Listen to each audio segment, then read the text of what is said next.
Time is precious, and so are our pets. So time with our pets is extra precious. That's why we started Dutch. Dutch provides 24/7 access to licensed vets, with unlimited virtual visits and follow-ups for up to 5 pets. You can message a vet at any time and schedule a video visit the same day. Our vets can even prescribe medication for many ailments, and shipping is always free. With Dutch, you'll get more time with your pets and year-round peace of mind when it comes to their vet care.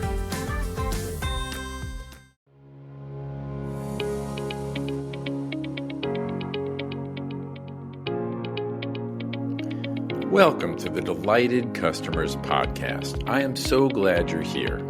We challenge conventional thinking about customer experience because I believe that improving experiences isn't just good for business, it's a powerful way to make a meaningful difference in people's lives. Each week, we feature thought-provoking conversations with industry thought leaders from a variety of backgrounds, offering unique perspectives and actionable insights. Get ready to sharpen your leadership and transform your approach to customer experience. Let's dive in.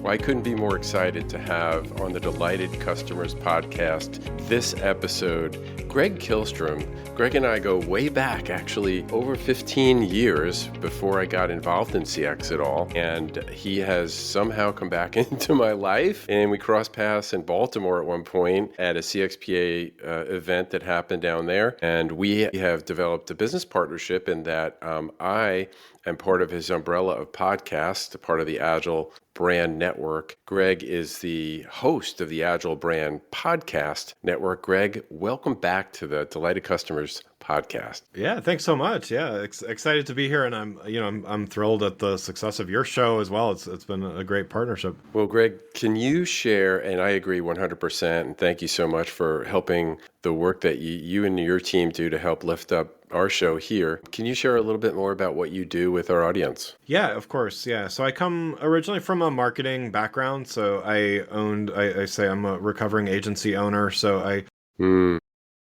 sold an agency, ran it for about 14 years here in the Washington, D.C. area where I'm still at. Always throughout that, I was very passionate about the kind of the intersection of customers and the technology that serves those customers. And I found that, after I sold the agency, now work as an independent consultant for a number of organizations. I also host the podcast. I've written a few books. I always find myself kind of going back to, whether it's in marketing, whether it's in CX or other areas, just how can technology better serve not only consumers and the end customers, but also the employees and the consumers of that technology within the corporation. So yeah, looking forward to talking with you. Well, I consider you a martech expert, Greg, and I know you attend a lot of conferences in marketing and CX and other areas. And I know recently you've been traveling, you still have some left to do here, but you've been to places where there's a lot of mind sharing going on around what's new and cutting edge.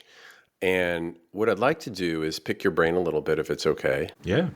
And share with our audience some of the newer things, some of the fresher things that are out there. In particular, if we can think through the customer life cycle and different applications of AI and technology that you've seen out there that could help really nurture and deepen relationships that brands have with their customer base, whether it's when they're trying to get them to make that initial purchase, or they've already come on board and now we're servicing them, the service operation model, even helping the organization measure the success of their customer base or how they're delivering the experience. Does that make sense? Yeah, definitely. Happy to talk through it. Yeah, I mean, I can maybe just start at the beginning of the journey, and I think there's been tons of talk about AI. There's tons of information, misinformation, and tons of stats that people kind of hang on to, I think. But I think what's been really interesting over the last several months is I think there's certain anecdotes that people kind of glom onto as far as like consumers hate chatbots, and so therefore we should never use that. So just to use an early example in the journey, like it's not that consumers hate any form of AI based interaction or something early in the journey. It's that they really don't like dumb chatbots that aren't helpful, just like they don't like dumb phone trees that send them in the endless doom loop. So getting past some of the early preconceptions of consumers don't like some of the stuff versus what don't they like about it. Consumers love personalized content, offers, deals, you name it, interactions, and just that a brand understands them. And what was always, the traditional way of understanding a brand, if you run a mom and pop store, it's like, the people that walk in every day by name and you know what their kids are doing and blah, blah, blah. But AI and personalization allows you to do that at scale. And so consumers really like that. What they don't like is being shown irrelevant offers that are, quote unquote personalized, but really just based on some irrelevant information. And so I think it's because it's continually evolving. There's a lot of people that are kind of thinking, I would say, the thinking 2 years ago versus the thinking today, because these tools have gotten a lot better at understanding and anticipating, and that's just talking about early on in the journey. Yeah. So, yeah. Greg, what do you think stood in the way of companies using AI in the form of chatbots or something similar effectively in the past, and what is helping to change that now? Because, one of the things that comes to mind for me is technology in search of a strategy never really works. And I believe, and by the nature of this name of this show, Delighted Customers Podcast, we believe it starts with the customer and gets reverse engineered backwards. It should. But what stood in the way, and what's making it feel like maybe there's some hope? Yeah, definitely.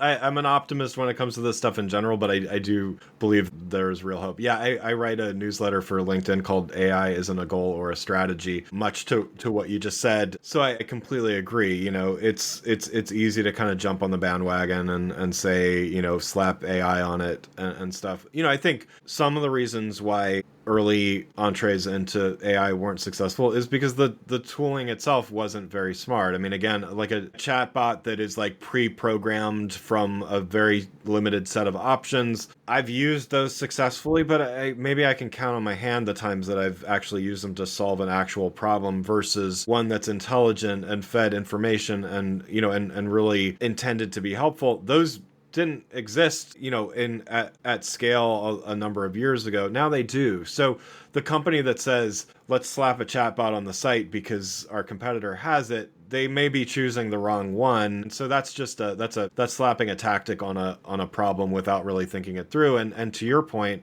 what's the customer experience? And just like with the phone trees that still, drive at least myself batty, but probably many others, go through that process yourself and actually go through and see if you can solve anything but the most basic inquiry. That's fine, but make it really easy to get out of that. And I think that's the other thing where, as people are getting more comfortable with using AI, they're also getting more comfortable with this idea that humans have a real place here too. And it's not a replacement. It's there need to, and there should be human gatekeepers at multiple points in the process. So, to go back to the AI chatbot example, if you use one that's good, and there's plenty out there that are very good at what they do, always give the human an out to say, if you want to talk to someone here, you might have to wait for 20 minutes or an hour, but if you really want to do that, like, give them an out to do that, and don't force people to use your AI, but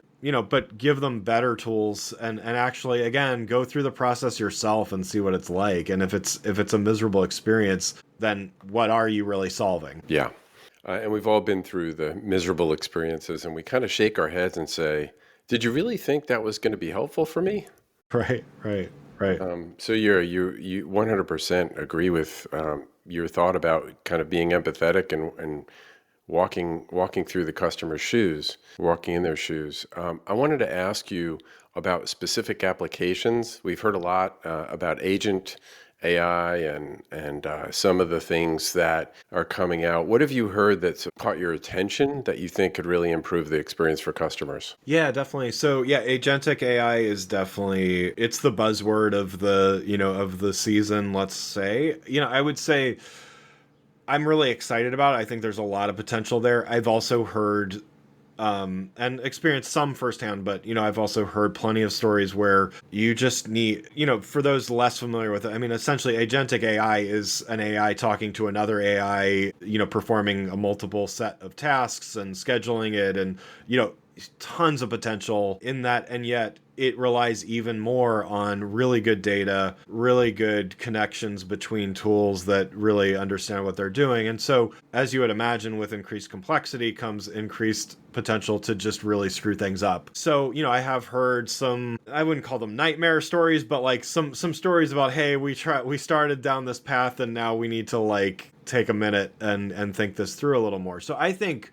by the end of this year, we're going to hear some really compelling stories about Agentic and, how it's gonna play a role. I would say for those that like to play around with stuff, there are, even if you use like ChatGPT or others like that, you can schedule things. Like I would recommend playing around with some of these tools just to kind of understand how they work, and so you can then apply them.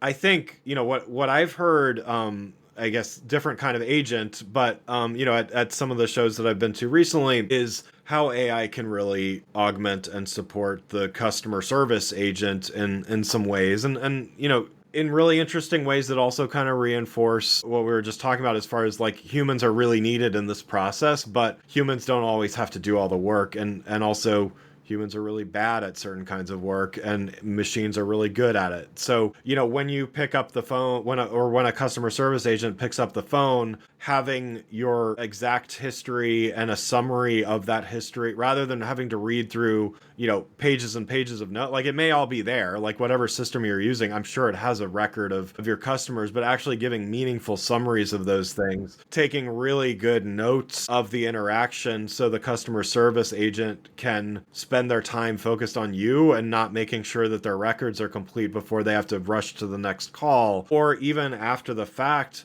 helping with like root cause analysis of issues. So, again, managers of agents, they don't have tons of time they can look at, they're not going to read mountains of transcripts, right? They're going to look at the biggest problems and do certain things. But having a tool that helps mass summarize what's going on, what the problems are, and where to look to solve those problems, I mean, those are three huge ways of looking at, how AI plays a very good role, and yet humans get to do what they do best, which is form, empathetic relationships with customers. So an illustration of that might be customers calling in. You're talking, when you get a larger company, you could be talking about tens of thousands, hundreds of thousands, even millions of calls in a month. And there's a ton of data. There's really too much data almost. And so what you're describing to me, and make sure I'm getting this right, is that the root cause piece is really appealing as a CX person, right? Because you want to not keep playing whack-a-mole and doing heroics to try and,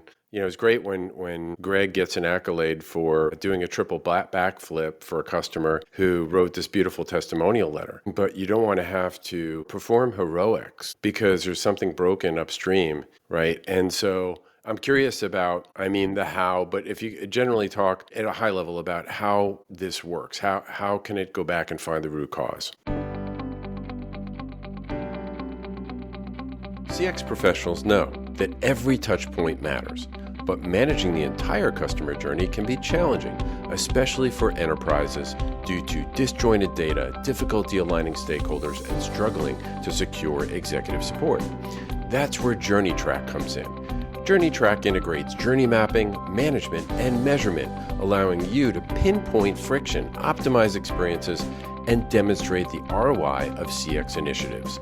So you can align teams, break down silos, and then you can track improvements in real time. With JourneyTrack, you get visibility across every channel and touchpoint. No more guesswork, just clear insights and measurable results. Join the CX leaders who transform journeys into improved experiences with impactful business outcomes like reduced churn and increased customer lifetime value. Visit journeytrack.io today and see how better journeys lead to better business. Yeah. And because these tools have access to a lot deeper information than just a call. A customer They may be frustrated. They may be focused on one tiny aspect. I mean, we all have biases, right? So it could be the anchor bias of the first thing that happened, or the recency bias that's the last thing, or any of the other 98 biases, or however many there are. AI doesn't, there's plenty of talk about bias in AI, and that's a thing, and so I don't want to discount that, but I will make the argument that humans have plenty of their own biases, and so AI has a different way of looking at data and what might seem anecdotal, and to analyze that, and it also can look at interactions in the aggregate. So it's not just determining what happened to cause Greg's problem, but okay, we're seeing, this general trend. Here are some of the points that you need to look at and analyze those, and then you solve problems for potentially 10,000 customers because the AI is able to analyze all of these things and kind of point in the right direction of where to look. So I think that's, again, managers of they're looking at statistics, they're looking at high level dashboards and graphs, but no human can actually go through and do that work, unless maybe if they know the question to ask, they can do it, and they get lucky if they ask the right question. It's kind of a needle in a haystack. Yeah. So yeah. But it's like the premise is that you've got good data, complete data, accurate, complete, and you've got sort of access to all that relevant data connected to each other, right? And then, like, if I could blue sky this for a minute, since you're an optimist and I talked about hope earlier, wouldn't it be cool if we could use AI to not only go to the root cause analysis of an issue, but periodically, whether it's on demand or once a day or it's upon request, we could ask the AI to say, pick out the 3 improvements that we could make in the experience, whatever that goes back to, and give us a cost analysis breakdown on that. Yeah. What would it cost and what would be the return on that investment? And explain to us why. Because CX leaders, for example, are often tasked with, burdened with, whatever, held responsible for the return. And it's not just CX. I say this all the time. Marketing people every department's trying to prove why they need funds and resources. So, but wouldn't it be cool if organizationally the AI could do that? Have you heard anything about that in your travels? I think it's already possible, but for the disconnect between the financial data and the CX data or marketing data or whatever. So that's a near future kind of thing. And I think there are some organizations that are able to do that. Maybe it takes an extra hurdle, but I think the platforms that I'm seeing, they have the capability to start connecting those dots. It's just what I also see, and working with some very large companies, is the data. We talk about people silos, and there's all silos of all kinds. The data silos are also kind of what's holding that back. And, some of it is, I'll call it well-intentioned, as far as, a company doesn't want to share its financial data with some providers to just, keep things confidential or whatever. So I totally understand that piece. But this stuff, you already said it, but like, this stuff works best when it sees everything and when it can tie all those things together. So I would say, that scenario it's not far-fetched at all. I would say it's possible. It just takes some integrations that a lot of companies, I think, at this point are maybe reluctant to do with a single platform, but I think they're connecting the dots as we speak. So if I'm a, it doesn't matter B2B or B2C, let's just say a mid-sized company in my industry, and I want to deploy AI applications to improve the experience. I'd hope that would be the top of the list, but obviously to grow revenues and increase profits and lower costs. What kind of a partner am I seeking? Like, I assume if I'm Citibank or Delta Airlines or, I don't know, Chick-fil-A, I'm going to find a partner to help in AI that might look like IBM or someone like that, McKinsey or PwC, someone with a technology arm. But if I'm a middle-sized company, that might not be the price tag that's going to work for me. As I think about other industries, there are sort of mid-range players that work with companies that are mid-size that might not have a staff of Harvard MBAs on board, but they can help. So tell me your thoughts about that. Yeah, I mean, I think it's the same integrations apply. I think, the scale is certainly different. I don't know that I think the challenge is that the scale doesn't necessarily make it easier. It's just, I mean, again, for a Delta Airlines, obviously they have a lot more data than a small or medium-sized business, but that medium-sized business, they still have the silos, and they still have to connect the dots, and that costs, and whether the costs are relative or not, there's still considerable costs. I think the overall trend in technology, composable, talk about buzzwords, that's certainly a trend in the technology world. I see a lot in the martech world, but this idea of products being easier and easier to integrate with each other, I think there's potential there. I think there still is going to be a hurdle on the financial side of, it depends on how deep you want to go into integrating, whether it's CX numbers or marketing numbers or whatever with the finances. I mean, I'm seeing some really interesting things starting to happen, but they're still kind of starting in the enterprise and sometimes working their way down to smaller companies. But I think it's at the very least, it's a hurdle that kind of happens outside of the platform. So in other words, you have the CX data, where to look, because even the platforms I'm talking about, they're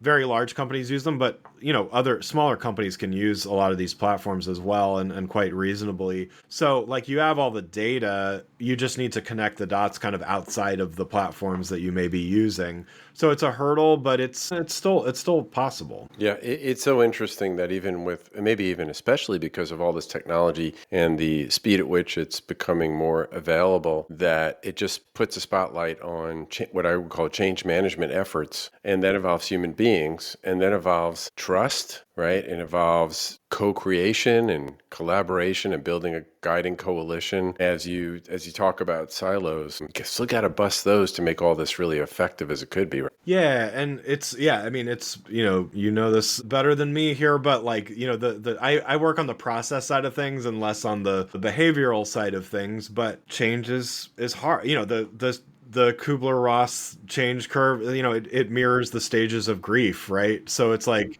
when people's jobs change, you should think of it in terms of that. There's denial you go through the stages. So it's like, it's real. And, people get used to doing a job a certain way. And, the other slight tangent, but I think the other thing going on that I'm seeing is, and this is even from the big companies who made and still make a lot of money sending surveys out, are moving very quickly towards, how do we get information that isn't survey based? And so, that's great for the technology.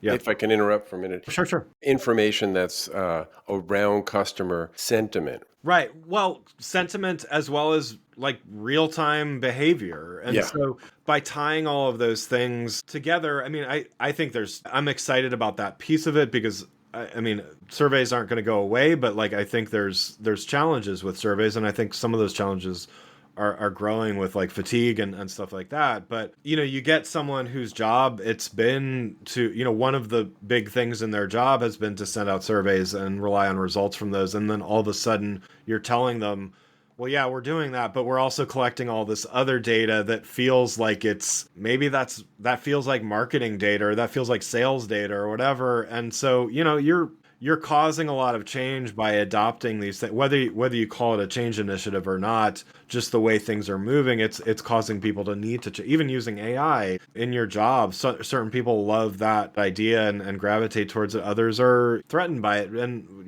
rightfully so or not. Yeah. So with any change initiative, we've got to prepare our team for it. We got to help them understand why this even matters, help them get to the point where they're on board with wanting it, give them what they need to know, and help them feel good at doing what they need to do, and then reinforcing. I just went through our ADKAR model.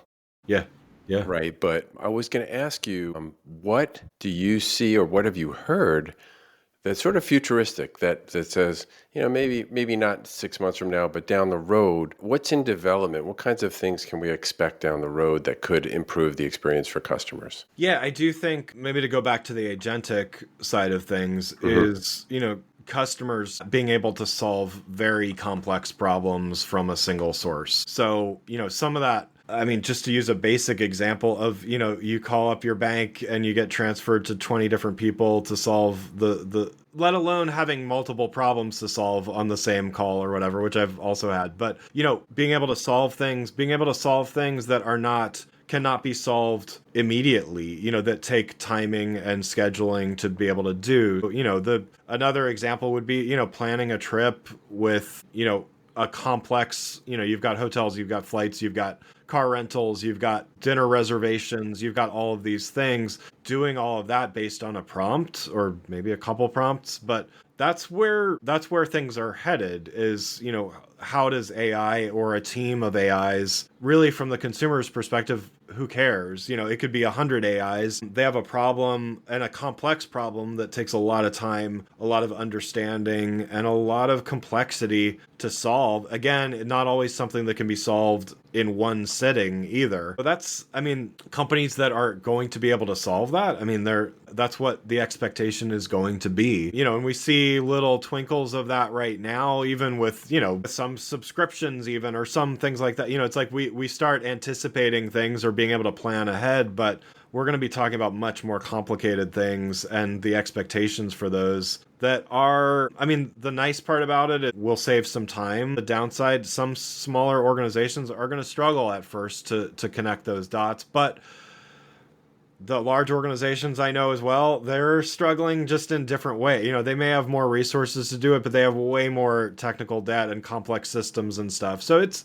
maybe the playing field will be level enough and just everybody's going to be dealing with their own problems. But yeah, back to your question, like, I think it's, a customer has an issue which they would normally go to 3 different places to solve, and they solve it at once in a way that, they get the results they need. Well, it's going to be interesting to watch, and excited to hear what you're learning, and share all that with the audience. What we have to look forward to, and also some of the things you kind of pointed out as some of the, I guess, hurdles that we're dealing with now, we will continue to deal with, and some of the thinking around starting with the customer and working backwards with whatever technology we're using. Yeah. My final question to you, Greg, in someone who's been a marketer for so long, a marketing expert in my world who's been involved with CX, you personally, what delights you as a customer? As feeling understood, and and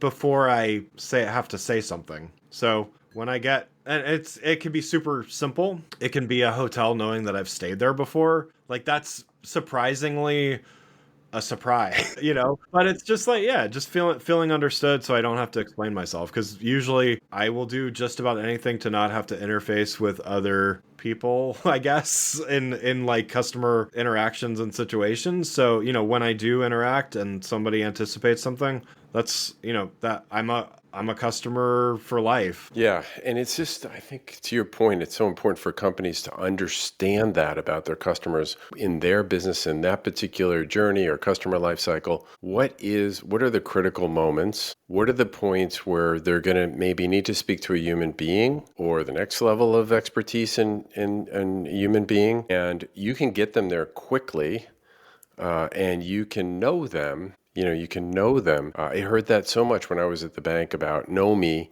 and why we do business. We just spent some time talking about, at least I did, about the challenges that smaller companies with smaller budgets are going to have to keep up with the AI race. And they could feel like it's David and Goliath. But on the other hand, they have a strategic advantage by being small and knowing their customers. Like, that's something they're already better at the big guys on in most cases. Right. My admonition, I know what you think about this, is like, let's not lose that focus. Right.